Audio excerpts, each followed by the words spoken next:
Hello friends, myself Nivedita Mishra and you are welcome to my YouTube channel Study with Nivedita। आज मैं आपको class 10th history का chapter nationalism in India का second part पढ़ाने जा रही हूँ। लास्ट पार्ट में हमने जलियांवाला बाग मैसेकर तक पढ़ा था। अब ये उसके आगे का नेक्स्ट टॉपिक है खिलाफत मूवमेंट। तो खिलाफत मूवमेंट 1919 में स्टार्ट हुआ था और 1924 में ये मूवमेंट ख़त्म हुआ था। ये मूवमेंट दो अली ब्रदर्स ने स्टार्ट किया था जिनका नाम मोहम्मद अली और शौकत अली था। अब देखते हैं इस मूवमेंट का एम क्या था इसको स्टार्ट करने का। तो ये इस मूवमेंट का एम यही था कि जो फर्स्ट वर्ल्ड वॉर के टाइम में तुर्की के साथ जो भी इनजस्टिस ब्रिटेन कर रहा था उसके अगेंस्ट प्रोटेस्ट में ये मूवमेंट स्टार्ट किया गया था। एक्चुअली क्यों ये मूवमेंट इंडिया में स्टार्ट किया गया था, अब ये क्वेश्चन अराइज होता है। तो जो तुर्किश सुल्तान थे जिनकी टाइटल खलीफा की थी, ये खलीफा जो होते हैं ये मुस्लिम वर्ल्ड के या फिर इस्लामिक वर्ल्ड के स्पिरिचुअल हेड माने जाते हैं। इसीलिए ऑल ओवर वर्ल्ड में जहाँ पे भी इस्लामिक कम्युनिटी है वो सब लोग इनको अपना स्पिरिचुअल हेड मानते हैं। और जब खलीफा के साथ ये इनजस्टिस कर रहा था ब्रिटेन, उसका कहना था कि फर्स्ट वर्ल्ड वॉर के बाद अब खलीफा की सारी टेम्पोरल पावर्स को छीन लिया जाएगा। तो इसके अगेंस्ट पूरे वर्ल्ड के मुस्लिम कम्युनिटी के अंदर एक गुस्सा आ गया था, जिसकी वजह से वो सब लोग अपने खलीफा की टेम्पोरल पावर्स को बचाने के लिए ये मूवमेंट स्टार्ट कर रहे थे। और इसी तरह का एक मूवमेंट इंडिया में भी स्टार्ट हुआ जो खिलाफत मूवमेंट के नाम से था। इसका फर्स्ट स्टेप था वो ये था कि मुस्लिम ने मिलके, अली ब्रदर्स ने मिलके एक खिलाफत कमेटी का फॉर्मेशन किया था जिसके हेड ये अली ब्रदर्स थे, मोहम्मद अली और शौकत अली। अब नेक्स्ट है हमारा Gandhi ji decided to launch non cooperation movement. अब खिलाफत मूवमेंट का इशू चल ही रहा था, उसी बीच में गांधी जी ने एक ट्रिक ली। उन्होंने क्या किया, वो नॉन कॉपरेशन मूवमेंट स्टार्ट करना चाहते थे। इसका रीज़न क्या था, नॉन कॉपरेशन मूवमेंट वो इसलिए स्टार्ट करना चाहते थे क्योंकि इस टाइम में जब उन्होंने ये नॉन कॉपरेशन मूवमेंट स्टार्ट करने का सोचा, उस टाइम में उनके सामने एक बड़ा इशू खिलाफत मूवमेंट का दिख रहा था, जिसकी वजह से उन्हें मुस्लिम्स का भी सपोर्ट इस मूवमेंट में मिलता। क्योंकि कॉमनली उस टाइम में हिंदू मुस्लिम्स को एक साथ ला के कोई वर्क करना ये बहुत मुश्किल था। इसी वजह से यही रीज़न था, जब गांधी जी ने देखा कि मुस्लिम्स को और हिंदूज़ को एक साथ मिला करके अगर कोई मास मूवमेंट किया जाए तो ये ज़्यादा फ़ायदेमंद होगा, ये ज़्यादा कामगर होगा।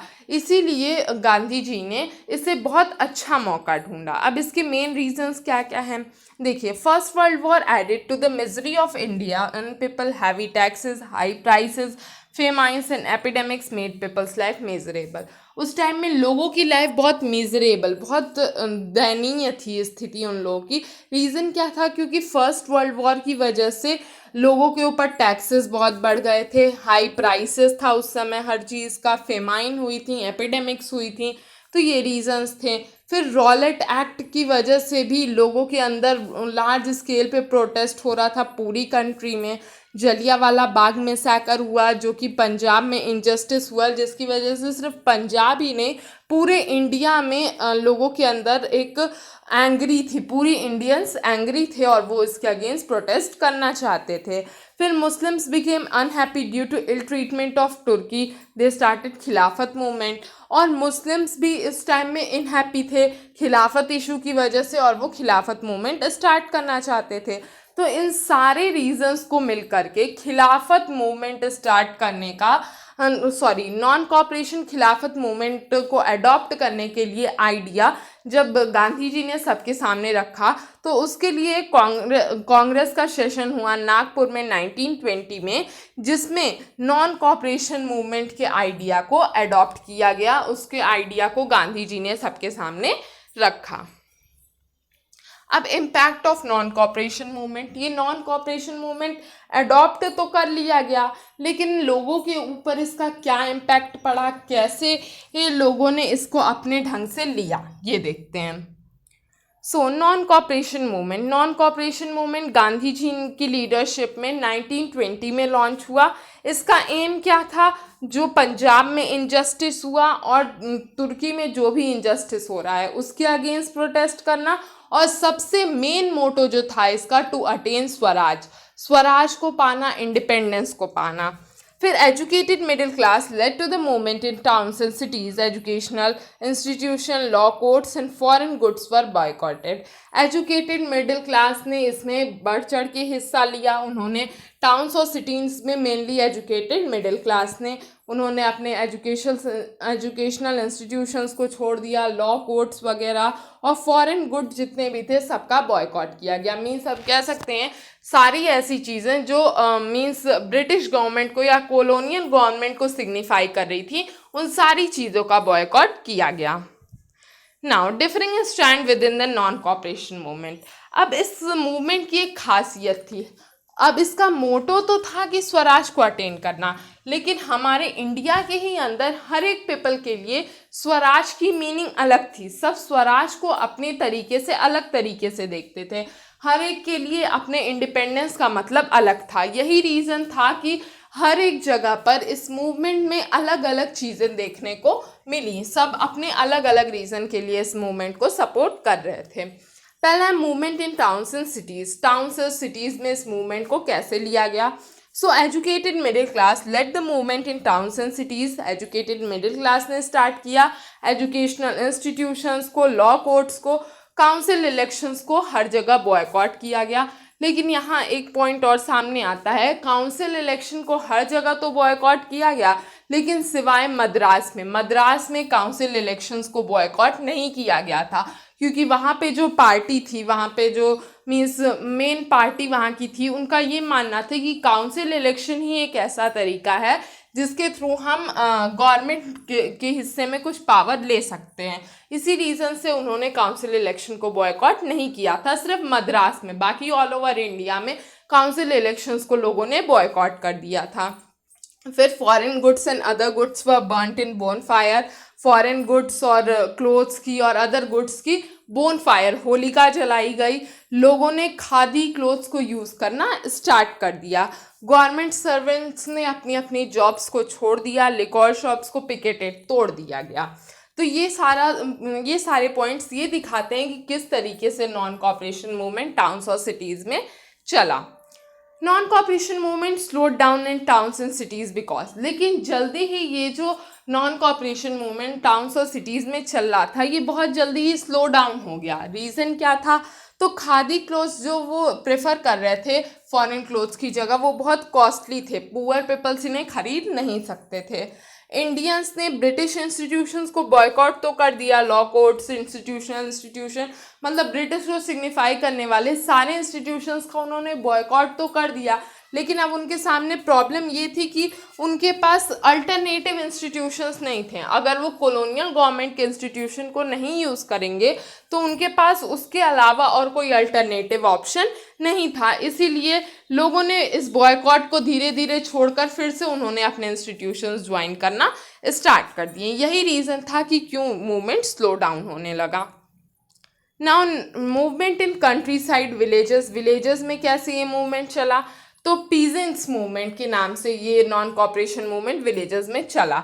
अवध में पीजेंट मूवमेंट बाबा रामचंद्र ने ऑर्गेनाइज किया था। ये सारे पॉइंट्स आप अंडरलाइन कर लीजिए, ये बहुत इंपॉर्टेंट है आपके लिए।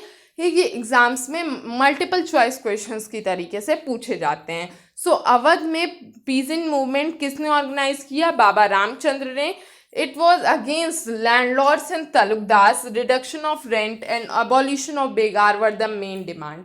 अब देखो, टाउन्स में स्वराज की डिमांड अलग देखी हमने। अब पीजेंट्स मूवमेंट, जो नॉन कॉपरेशन मूवमेंट जो पीजेंट मूवमेंट के नाम से चल रहा था, इसमें भी लोगों की डिमांड्स अलग थी। उनके लिए स्वराज का मतलब क्या था कि लैंडलॉर्ड्स और तलुकदार्स के अगेंस्ट उनका मूवमेंट था, और उन्हें चाहिए क्या था? लैंड का जो रेंट उन्होंने लैंडलॉर्ड्स ने बढ़ा रखा था उसमें रिडक्शन चाहिए था, और बेगार का एबॉलिशन। बेगार मतलब विदाउट पेइंग, जब लोगों से जॉब कराई जाती है बिना उन्हें कोई सैलरी या बिना उन्हें कोई मनी दिए हुए, तो यही बेगार कहलाता है। तो इस बेगार का एबॉलिशन और लैंड रेंट में रिडक्शन, ये उनकी मेन डिमांड थी।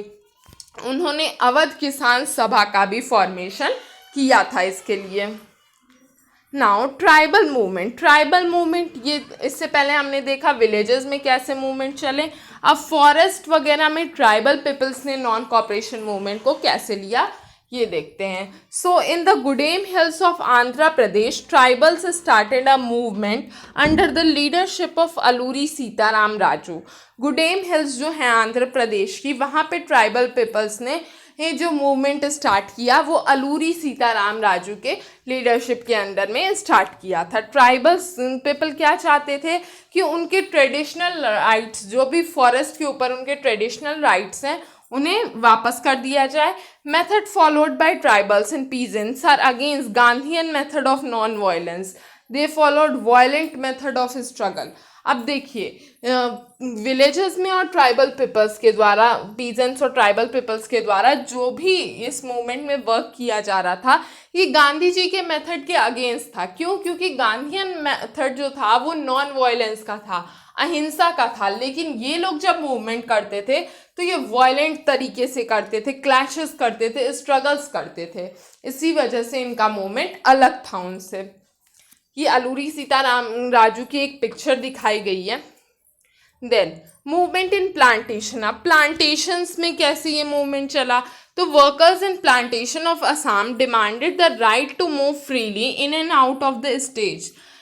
वर्कर्स क्या चाहते थे प्लांटेशन में? असम की प्लांटेशन में उनकी डिमांड ये थी, उनका स्वराज का मतलब ये था कि उन्हें अपने स्टेट में और अपने प्लांटेशन के बाहर घूमने की या फिर अंदर बाहर जाने की राइट, फ्रीली घूमने की राइट उन्हें मिल जाए. They oppose the inland immigration act of 1859.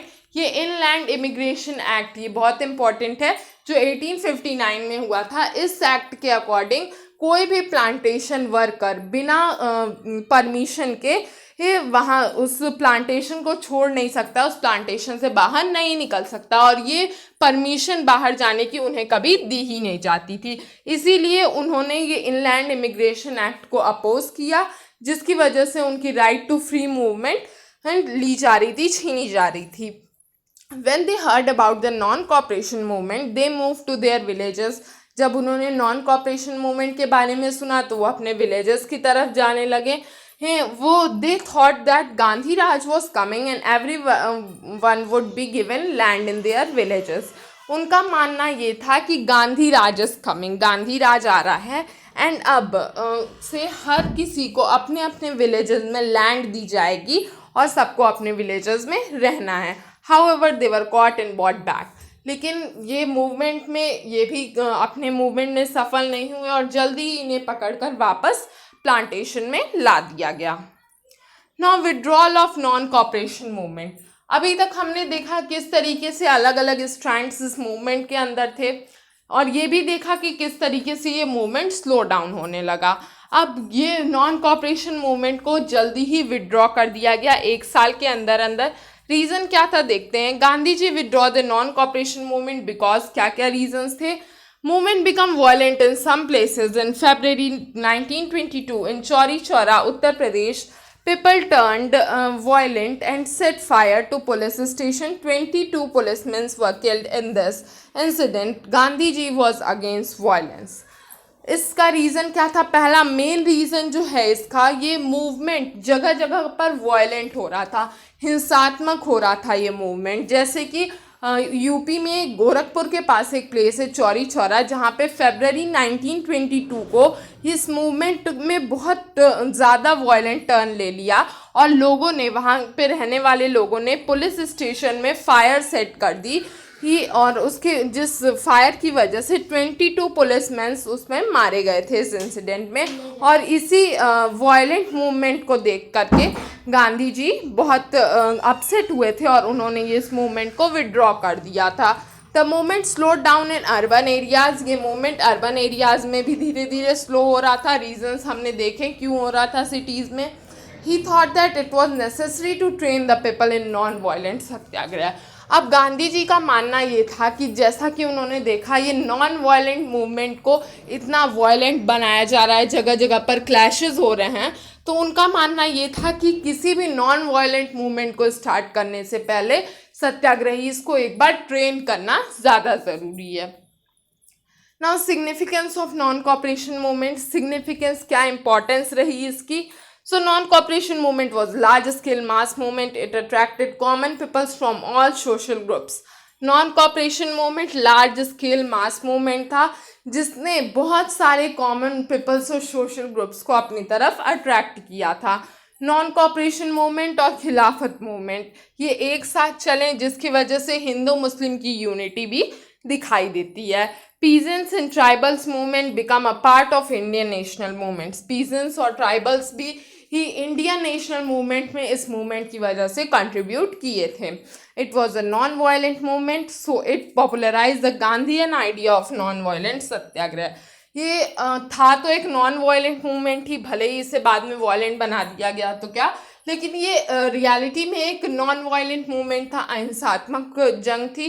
तो इसकी वजह से ये नॉन वायलेंट सत्याग्रह का जो आइडिया था गांधी जी का, ये पॉपुलराइज हो गया जगह जगह पर. तो इसी के साथ मैं ये वीडियो एंड करती हूँ. ये इस चैप्टर का पार्ट 2 एंड होता है. और अगर आपको कोई भी कंफ्यूजन है तो मुझसे कमेंट सेक्शन में पूछें. अगर आपको वीडियो पसंद आया तो इसे लाइक करें, शेयर करें, कमेंट्स करें और मेरे चैनल को सब्सक्राइब करना ना भूलें. Thank you.